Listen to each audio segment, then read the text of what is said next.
আসসালামু আলাইকুম। সবাই কেমন আছেন? আশা করি সবাই ভালো আছেন। আমিও ভালো আছি। আজকের ভিডিওটা একবারে যারা নতুন কন্টেন্ট ক্রিয়েটর বা ব্লগ ভিডিও তৈরি করেন তাদের জন্য। যাদের আইডি অনেক বড় আইডি বা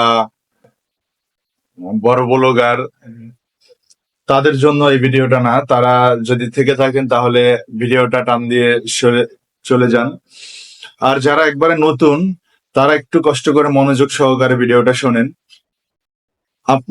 আমরা কিছু কিছু ভুলের জন্য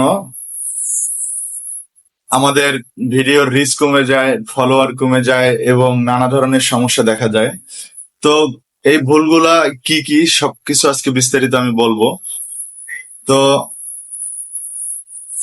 তো প্রথমেই আসলে একটা জিনিস বেশি লক্ষ্য করা যায় যে অনেকের কমেন্টে দেখা যায় যে back to back, follow to follow, তারপরে লাইক করলে ফলো দিলে ফলো পাবেন সাথে সাথে, এই ধরনের কমেন্ট করে আসলে ফলো বাড়িয়ে কিন্তু এগুলা আইডির জন্য ক্ষতি হয় এবং আইডিতে রিস্ক কমে যায়।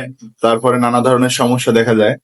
তো এই ভুলগুলো আসলে কখনোই করা যাবে না এবং সবসময় হচ্ছে মানে মানুষের কথা, তারপরে নানান ধরনের সমস্যা, এগুলো নিয়ে হয়তো আপনার আইডিতে আপনি ঠিক মতো ভিডিও ছাড়তে পারতেছেন না।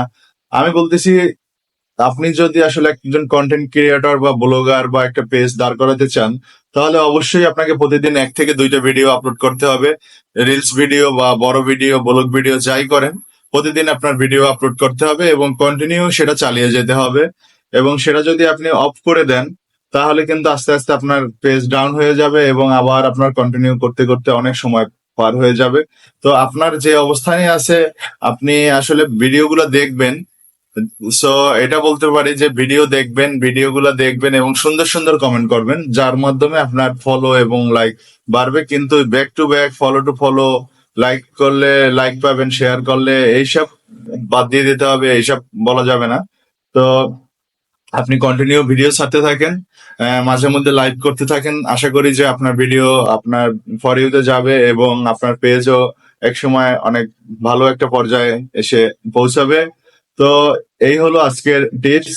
সবাই ভালো থাকবেন, দোয়া রইলো সবার জন্য। আসসালামু আলাইকুম।